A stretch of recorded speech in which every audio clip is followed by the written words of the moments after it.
lundi, Bernard Deladrière, Pierre Frogier ainsi que Thierry Santa, président du groupe Rassemblement Les Républicains au Congrès de la Nouvelle-Calédonie, ont annoncé qu'ils ne participeraient pas à la réunion dite format comité des signataires organisée demain, donc jeudi, au Haut Commissariat de la République. Pour en parler, on reçoit Thierry Santa, qui reviendra également sur la dernière élection du président du Congrès de la Nouvelle-Calédonie.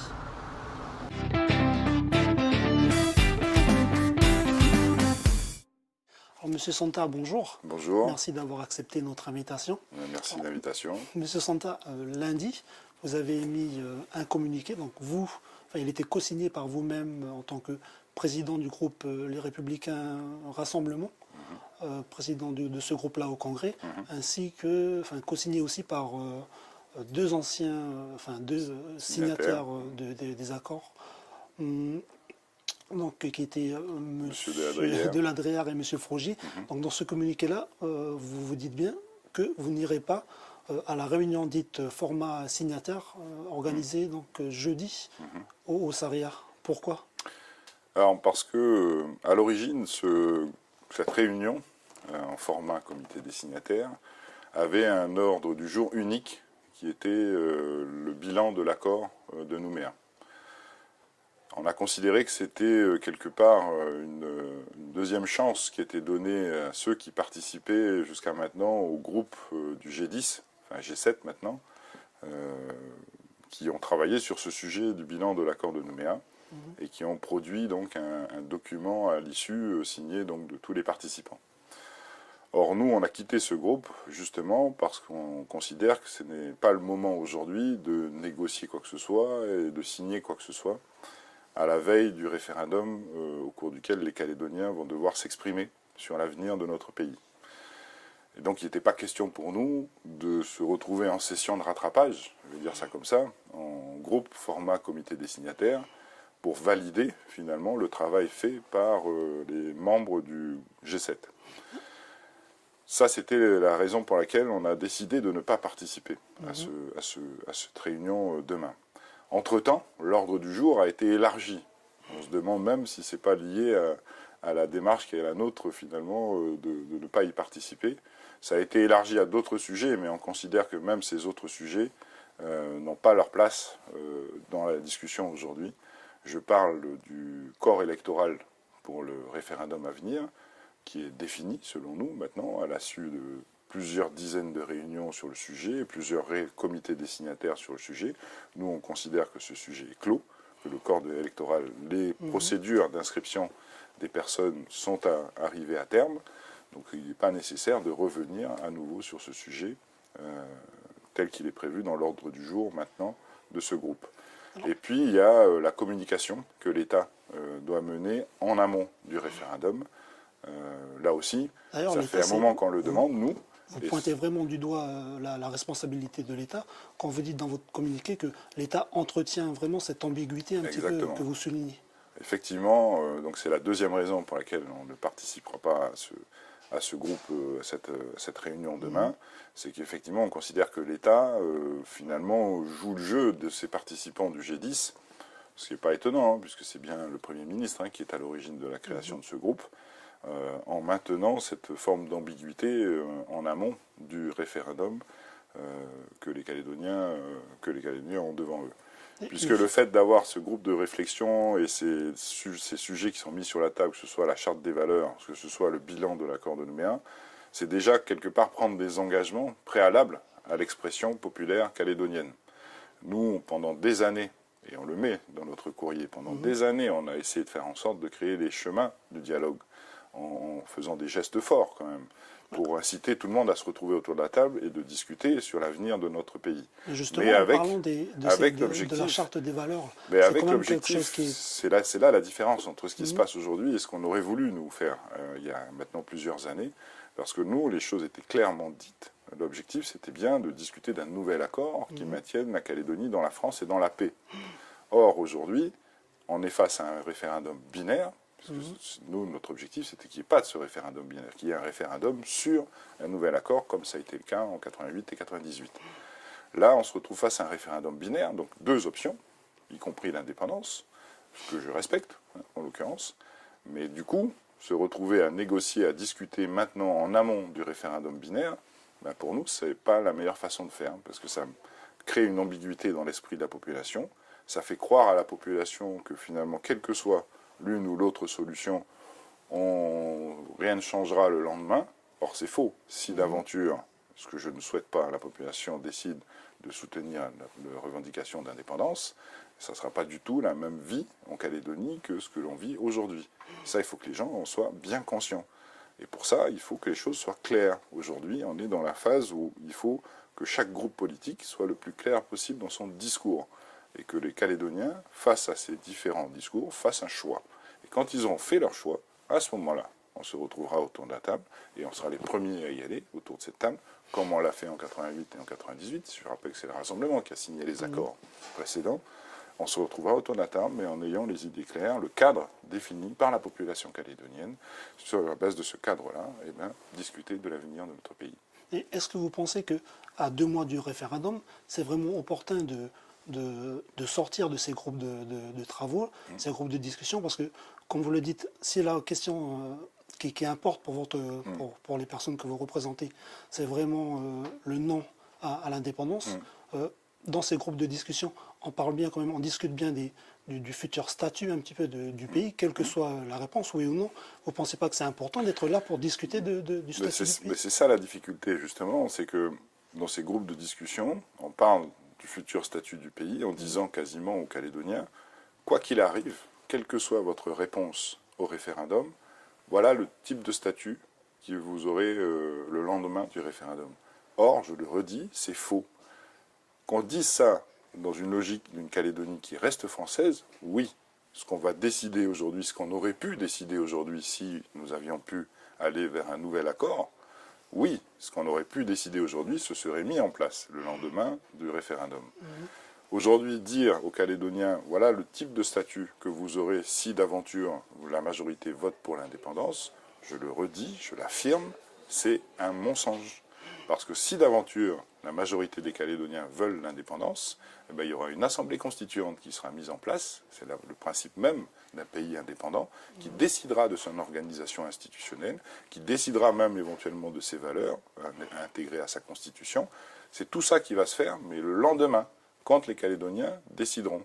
Si les Calédoniens décident de rester français, ce que j'espère, et j'espère massivement, à ce moment-là, on pourra mettre en œuvre un processus institutionnel qui ne sera pas très éloigné de celui qui existe aujourd'hui. Parce qu'en l'occurrence, c'est ça qui est dit dans ces groupes de travail. Donc c'est faux de dire aujourd'hui aux Calédoniens, quel que soit le choix que vous allez faire le 4 novembre, voilà le type d'institution qu'on va mettre en place. C'est vrai si la Calédonie reste française, mais c'est faux si la Calédonie devient indépendante. Et ça sera normal, ça s'est passé comme ça dans tous les pays du monde qui sont devenus indépendants. Il y a une assemblée constituante qui se met en place et qui ensuite organise les institutions du nouveau pays indépendant. Et c'est ça qu'on dénonce justement, c'est cette ambiguïté qui est mise dans la tête des gens, qui va aboutir au résultat où soit les gens vont se démobiliser en disant finalement, c'est pas la peine d'aller voter, puisque quoi qu'on vote, c'est la même chose en finale.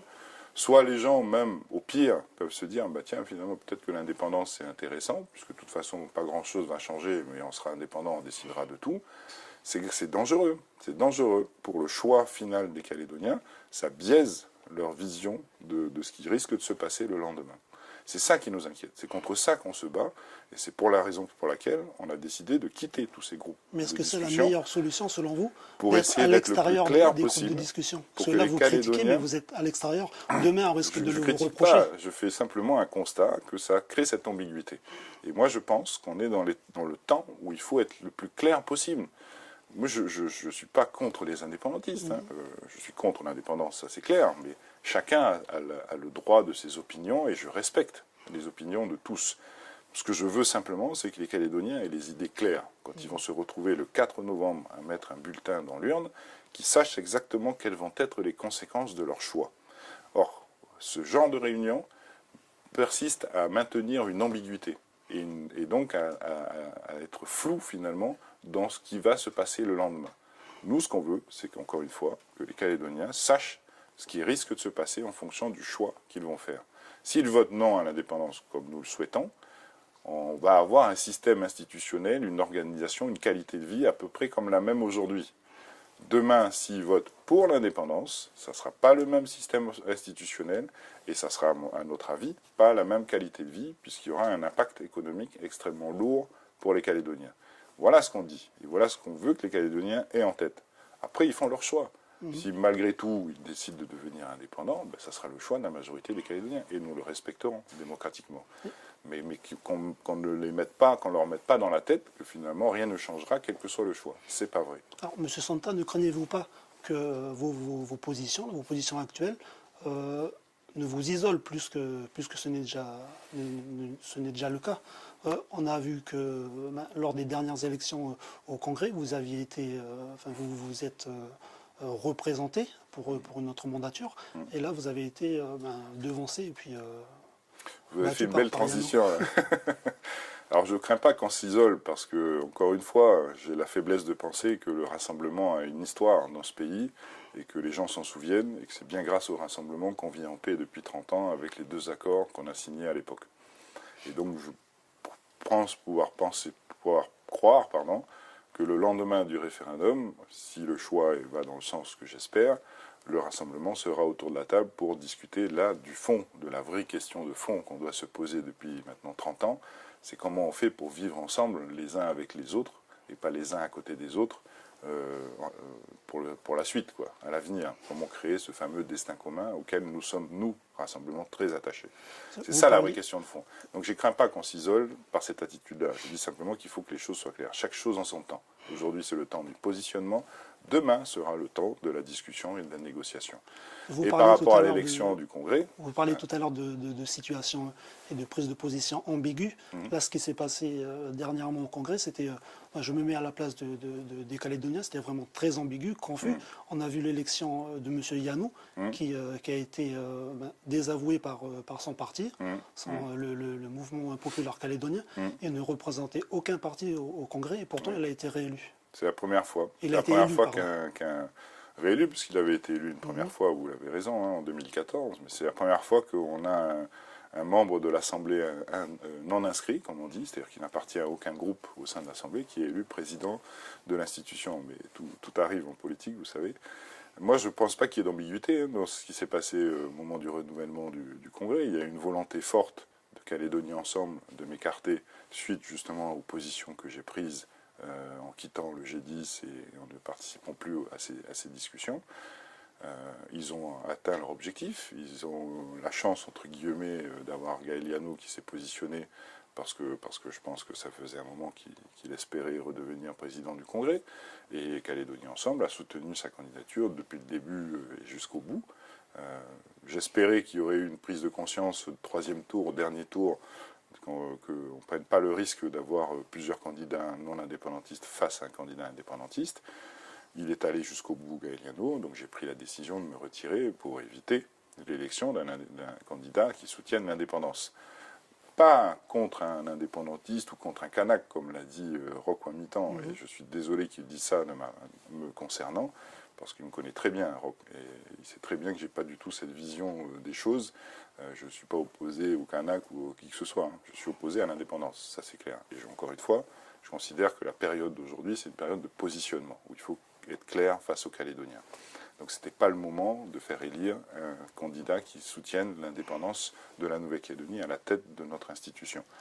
Mais demain, en fonction du choix qui sera fait par les Calédoniens le 4 novembre, en ce moment-là, on se remettra autour de la table et on discutera de l'avenir dans d'autres conditions, en ayant en tête le cadre défini par les Calédoniens. D'accord. Monsieur Santa, on va arriver au terme de notre entretien, de notre discussion. Je voulais que vous terminiez par peut-être, pas un bilan, mais qu'est-ce que vous voulez retenir de vos mandats à la présidence? Et puis, qu'est-ce que vous attendez du nouveau président du Congrès? Je répondrai à votre première question. Moi, ce que je retiens des mandats que j'ai exercés pendant 3 ans en tant que président du Congrès, c'est, je crois, le fait qu'il y ait eu que la parole a circulé au sein de l'hémicycle, que chacun a pu s'exprimer jusqu'au bout, finalement, de ses arguments. Sur tous les sujets, il y a eu des sujets quand même assez lourds qui ont été évoqués pendant ces 3 années. Même si on n'est pas arrivé à des consensus à la fin, alors que c'était mon objectif premier, j'ai le sentiment que malgré tout, ça a fait un peu avancer, ça a fait un peu bouger les lignes dans l'esprit de mes collègues, autant d'un côté que de l'autre, hein, en l'occurrence, et qu'il y a eu souvent quand même des convergences qui se sont faites au fur et à mesure des discussions et qui ont permis parfois de débloquer des situations a posteriori. C'était mon objectif. Mon objectif, quand j'étais président, c'était vraiment d'inciter tout le monde à pouvoir aller au bout de son explication et qu'en face, surtout, les autres entendent l'explication opposée et que petit à petit, ça fasse un peu avancer chacun dans un sens ou dans l'autre. C'est ce que j'ai réussi à faire souvent. C'est ce que j'ai pas toujours réussi à faire, puisque encore une fois, sur certains sujets, les positions sont tellement clivées que au final, ça n'a pas bougé avec un vote finalement majoritaire.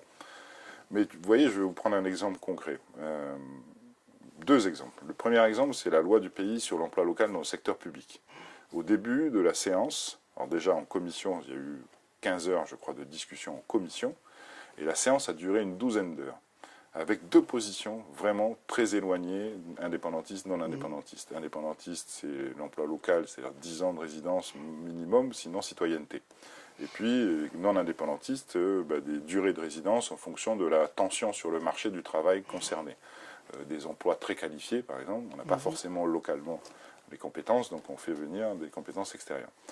Et au fil des discussions qui ont duré 12 heures quand même, avec 71 amendements sur le texte proposé par le gouvernement, on est arrivé à un vote unanime à la fin. Ça, c'est un premier exemple. Et ça, c'est la situation idéale, entre guillemets. Dans un autre cas, ça a été sur les mines, quand il y a eu les blocages de la commune de Nouméa, sur le sujet des exportations de minerais, où on est arrivé, alors ça a duré pareil, une dizaine d'heures de discussion en séance, pour finalement arriver à un vote, alors là, le vote le plus clivé possible, c'est-à-dire 27-27. Et c'est la voix du président qui a été prépondérante. Donc c'est ma voix qui a été prépondérante. C'est la première fois, et j'ai jamais vu ça après pendant les 3 années suivantes, 27-27, 27 pour, 27 contre. Cette séance a été le prélude au comité des signataires, ça c'était au mois de novembre de mémoire, 2015, et en février 2016, on a eu un comité des signataires, où le sujet a été remis sur la table, et où on est arrivé à un consensus. Je suis convaincu que la discussion d'une dizaine d'heures au sein de la séance publique a permis le consensus qui a suivi derrière au comité des signataires. C'est-à-dire que chacun avait finalement un peu évolué dans son esprit, dans ses positions, a pris en considération les arguments des uns et des autres, qui a permis de trouver le consensus au comité des signataires. Pareil sur le corps électoral, ça a été la même chose, un vote clivant, majoritaire, mais un consensus ensuite au comité des signataires qui a suivi derrière. Et c'était ça l'objectif finalement qui était le mien, et j'espère que c'est ce que les collègues ont retenu de ces 3 années d'exercice. Monsieur Santa, on arrive au terme de notre entretien. Je vous remercie d'avoir accepté notre invitation et d'avoir répondu à ces questions. Merci à vous, merci encore pour l'invitation. On est dit. Merci.